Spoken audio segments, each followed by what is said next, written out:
Hello and welcome to the Sisters for Fitness Wellness Show. I'm Stephanie Gaines-Bryant. Today we're talking about women and golf, and our guest today is Marian Geist and Laurie Maier, and they are LPGA teaching professionals. Welcome. Thank you. Thank you for having us. Now, when people think about getting a workout or getting involved in a different sport or a different activity, you want to get in shape, you want to move toward wellness, you think of maybe taking a dance class or a yoga class or a kickboxing class, but many women are turning to golf as something to do to become involved in. So tell us, why golf? Well, for a myriad of reasons, I will say that the women over 50 is actually the fastest growing population of newcomers to the sport.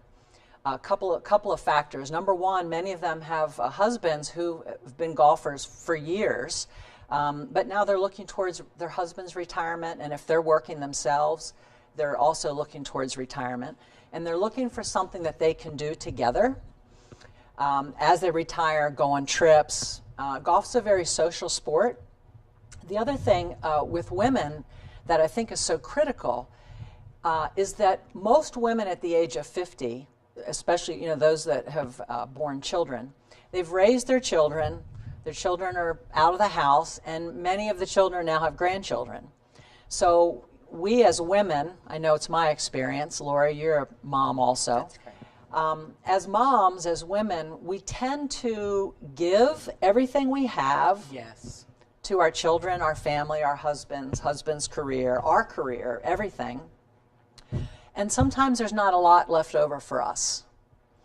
And some of these women over 50 are moving from that experience of giving to their immediate family to now being drawn into grandchildren and their children's family, and without anything for themselves. So a lot of women are saying, hey, some of my friends play golf. I want something just for me.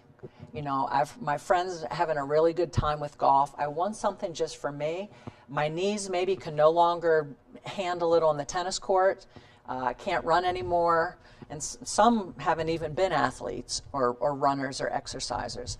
But golf is something that draws people in, I think, really for the social aspect.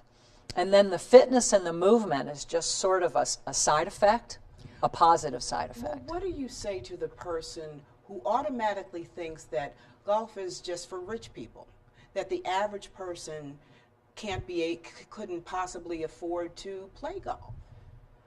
Well, what would you say to them, Laurie? I think golf can be played by anybody. Anybody that has a desire to learn, anybody that has a desire to improve. Socioeconomic status has nothing to do with the ability to play golf. We're in a fortunate situation where our programs that we offer are very affordable to the common person. We both grew up in large families where golf was not an option at that time. And our goal is to make golf affordable for very many people. And there are municipal courses that are inexpensive. I mean, you don't have to be an elite member of necessarily a private golf club to be good at golf or to enjoy golf for that matter. There are venues everywhere that are very affordable for anybody that wants to enjoy the game. What do you need? Do you need, as soon as you develop an interest, do you go out and buy some golf clubs? And if you do, how do you know what you need? Well, I think number one, you need an open mind, and number two, you need a sense of humor. What you need, you need interest. So if you have an interest, and first of all, people that come to golf, they've never played, so they don't know whether they're really going to take to it or whether it's going to be something that sticks for them, whether there's going to be good chemistry between them and the sport. So it's best just to dip your toes in the water a little bit, do a group class with a friend, and typically, I mean, it's the case for us, you don't need golf clubs to do that. And I think every golf professional, every golf facility that offers new golf instruction, they always have golf clubs available for people who don't have them. I tell people, definitely don't invest in golf clubs until you know there's going to be a marriage, a chemistry. So what you need is you need a pair of tennis shoes. Typically you need a collared shirt. so no T-shirts, and that's typical at most golf facilities. And you just need an able body, and I say able loosely because there are a lot of people that come to golf that have a lot of past injuries and body issues. But that's all you need really is an interest, and then ask questions. We talked about the financial investment, but there's also a time investment involved. How much time do you need, or how often do you need to go? How often do you need to practice? That's a great question. Time, resources, time, money, energy, they're all limited for all of us, most of us. And there are a lot of misperceptions, though, about golf. Whereas, yes, it may seem time-consuming to drive to a golf course and play 18 holes of golf and then drive home. That would eat up quite a bit of the day. But in terms of actually becoming a golfer, and there may be some fancy definitions of what a golfer is, but to me, a definition of a golfer is if you're someone that could receive a phone call from a friend who's visiting in from out of town that you haven't seen in forever, and they say, hey, a friend of mine just got us on to Congressional Golf Club, and it's just the two of us, and we could hang out for 4 hours on one of the most beautiful golf courses in the country. Can you come? If you go, oh no, I'm sorry, I don't know how to play golf, you're not a golfer. So a golfer is someone that could accept an invitation or could participate in a company function, event on the golf course. That's a golfer. It's not about how good you are.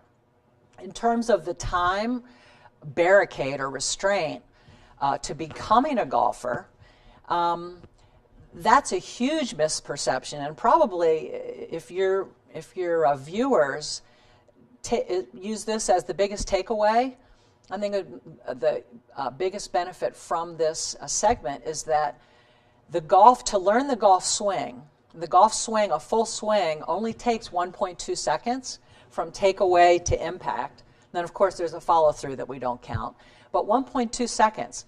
So you're learning to do a move that takes 1.2 seconds. How much time would it take every day for you to do 15 of those moves? Well, I was under the impression that it was more than one move, that you have to have several moves.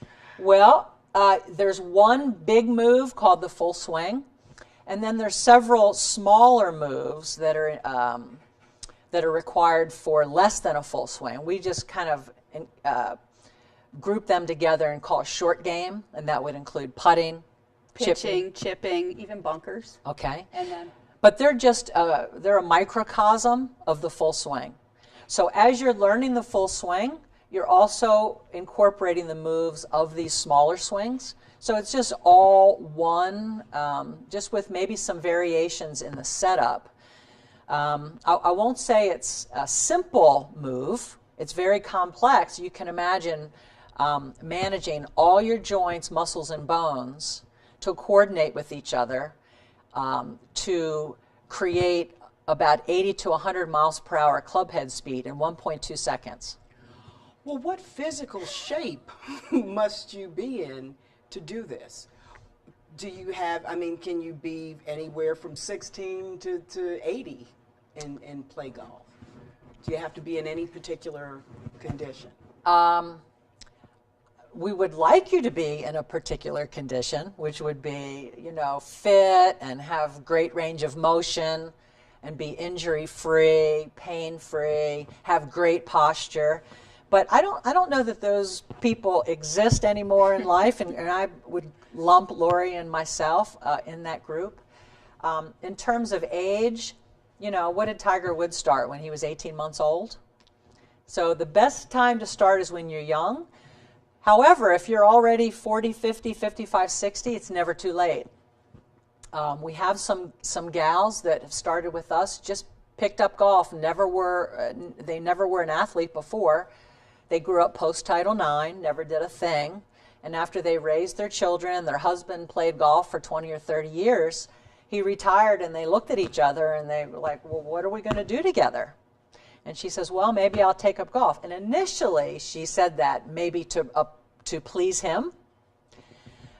But then she got the golf bug and then started really, really applying herself to becoming good. So in terms of the physicality, we can work with anything, but the more fit, the better posture you have, the easier it's going to be for you. But I tell you one really neat thing is if a person is not on their own motivated to have done all these things, fitness things in life, and they come to golf and they fall in love with the sport, they may find themselves actually gravitating to areas where they can improve their fitness and their posture because they want a better golf game.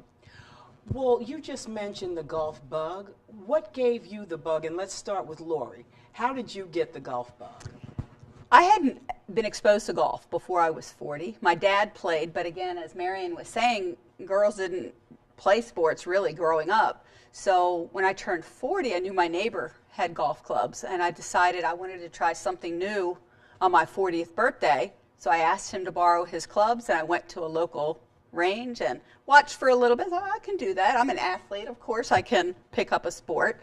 I hit some good shots, and I hit lots of not so good shots. And I thought, you know what? This is something that I'm going to be determined to be successful in. And, of course, the more success you feel, the more that you're driven to work on your game.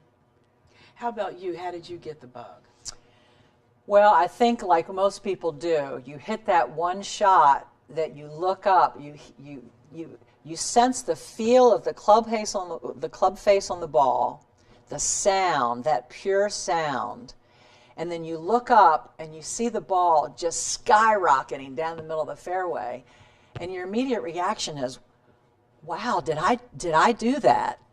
And then once you realize that yes, you did it, then you try to figure out, well, how can I do that every time? That's how I want every time. And then most of us have that perfectionistic character trait. So then the next swing we take that's miserable, we go, I don't want the miserable one. I want them all to be like the other one that I hit. And then you know that you can do it. So it's sort of, it's a path. It's just a goal that you say for yourself. I want to do more of those and less of these. And that's the bug. It's not always falling in love. It's actually a love-hate relationship. Oh, it is often.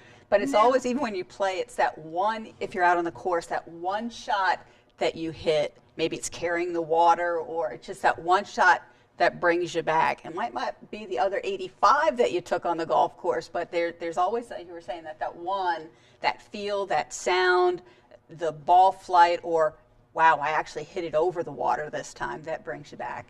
As teachers, you know the importance of technique. How important is it with golf to make sure you're doing it right? You're doing that swing the right way so you don't overdo it or underdo it, so that you can stay healthy and play at the same time. Well, staying healthy and play at the same time, you hit the nail on the head there. Golf is a sport for the rest of our lifetimes. If someone plays the sport of golf, it's designed to be played by people. We have a gal who's 88. We have a gal who's 94. And how is technique important? I will say that there's a gender difference in that answer, and that is for women, it's far more important to be efficient than for a man, because a man is very strong and he can lack some efficiency and still hit the ball a mile and keep it in play. And he doesn't have to be exact in his mechanics, but he needs to be at least as exact to keep him from injuring himself, okay, number one. But for women, and I tell people often, I say, look at the guys on the PGA Tour on television, and then look at the gals on the LPGA Tour. You usually see much better, you see more powerful golf swings, obviously, on the PGA Tour, but you see little girls, little gals, 5'3", 5'4", smacking it, 250. They have to be efficient because they don't have the mass and the strength that these guys have.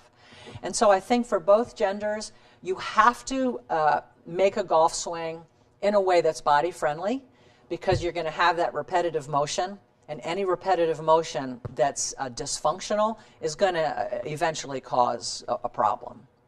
But in terms of playing well and being successful, definitely it's more important for women. So is that your teaching style, is focusing on proper technique? What would you say your teaching style? Wow.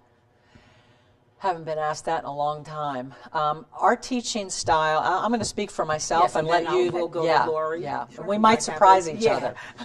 other. My teaching style is, every person is, I'm a detective with every person. And number one, the LPGA has this motto: we teach the game, but we learn the student.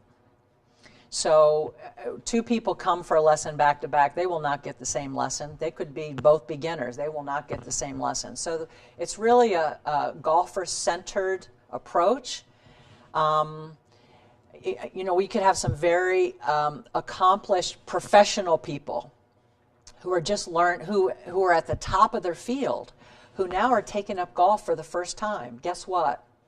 There's some ego things involved there. Yes. And a fragile ego to have to go back to first grade in terms of this motor skill that they're attempting to learn. And as adults, as compared with children don't care if they mess up. They just get the next ball and they swing again and they laugh at themselves. As adults, we don't laugh at ourselves as easily.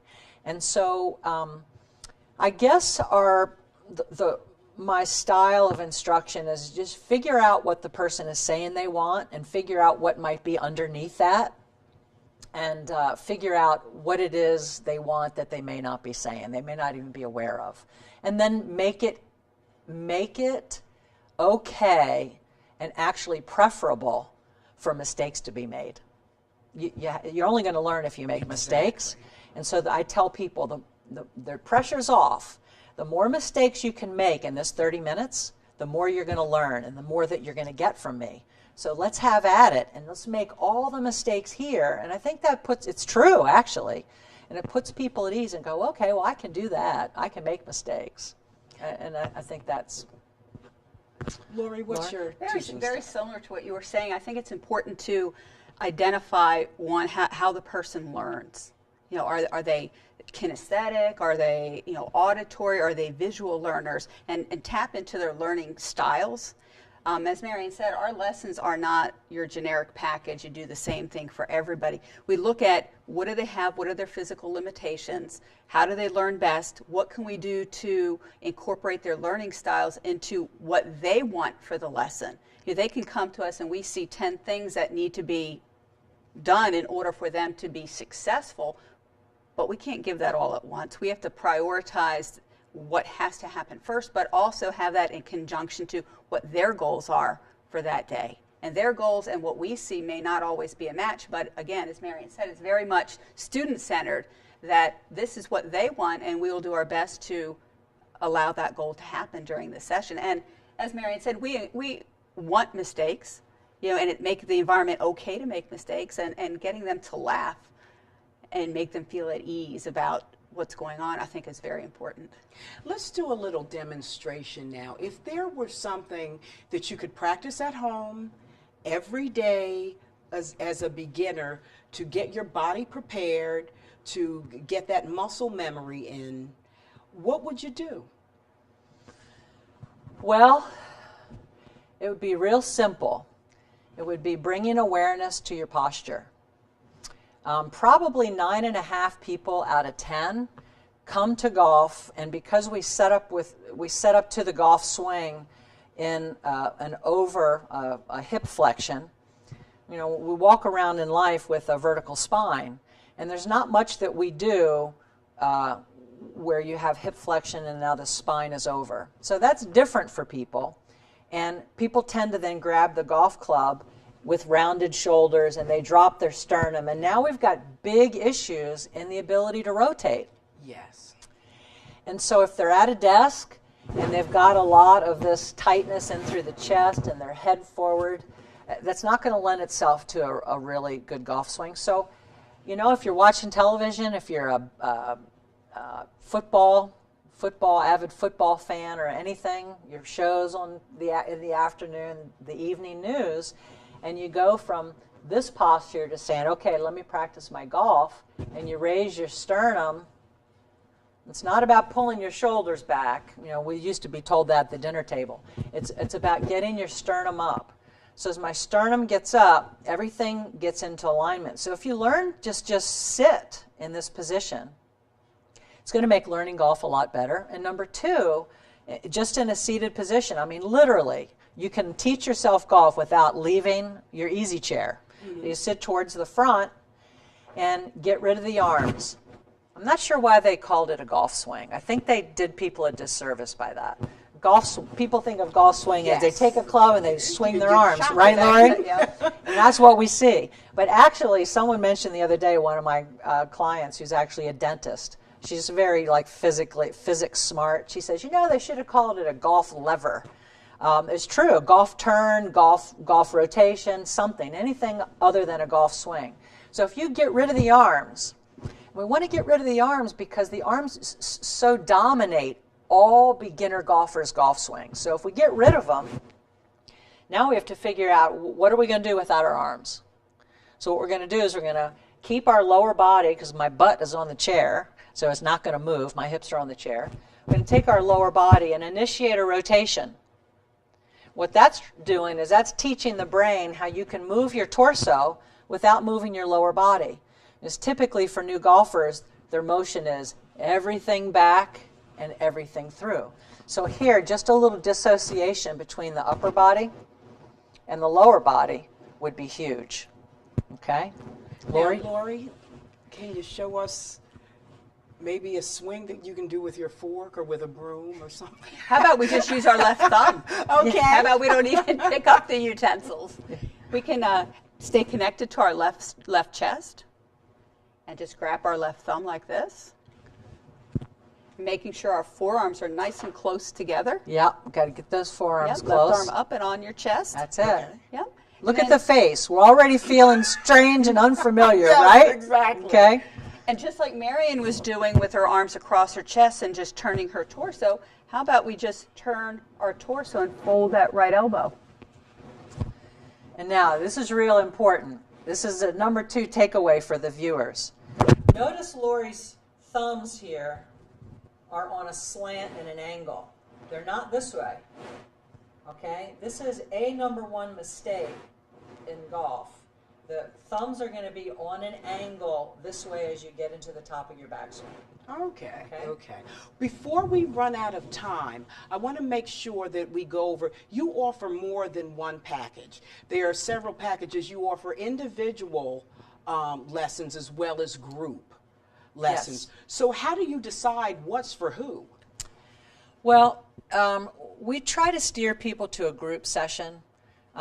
That's easier said than done for females, for women.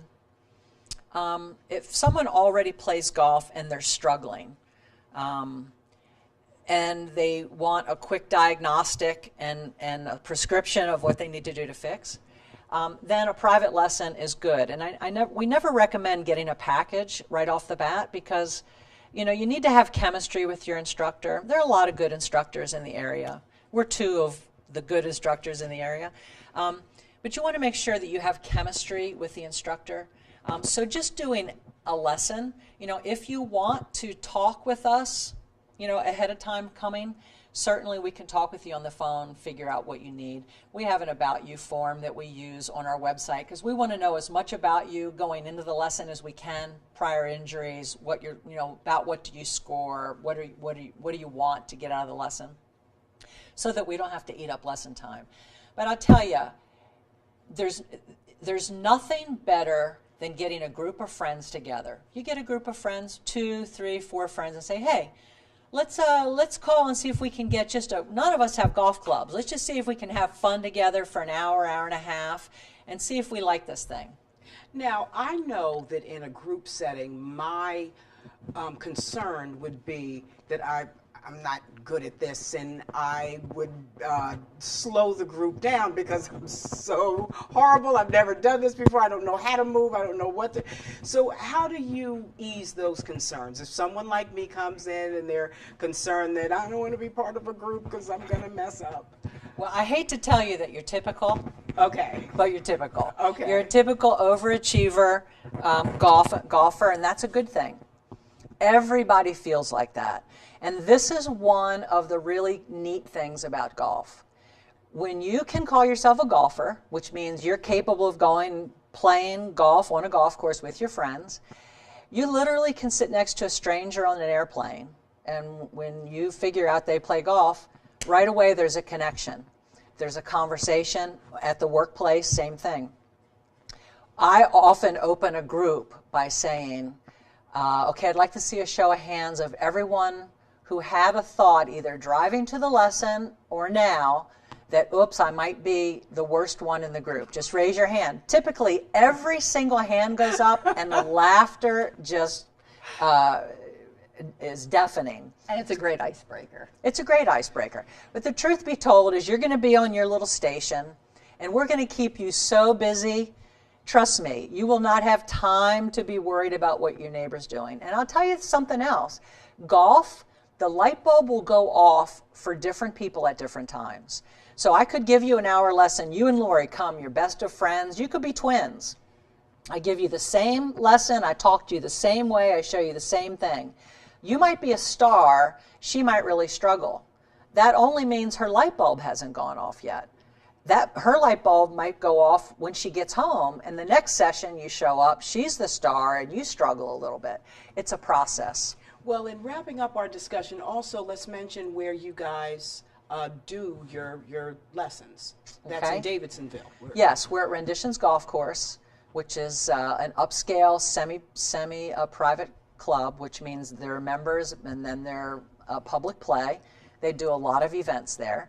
And then indoors, we're in Annapolis. We do indoor winter training when it's snow on the ground. Okay. We work on motor mechanics. Okay. So, Ladies, it's been a pleasure. I was very excited to have you as guests. I've never had anyone come on to talk about golf before. So ladies in golf, it's been great.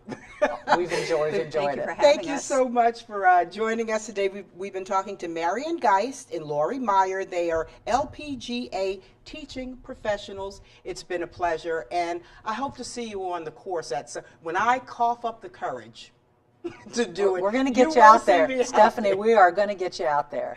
You've been watching the Sisters for Fitness Wellness Show. I'm Stephanie Gaines-Bryant. Have a great day.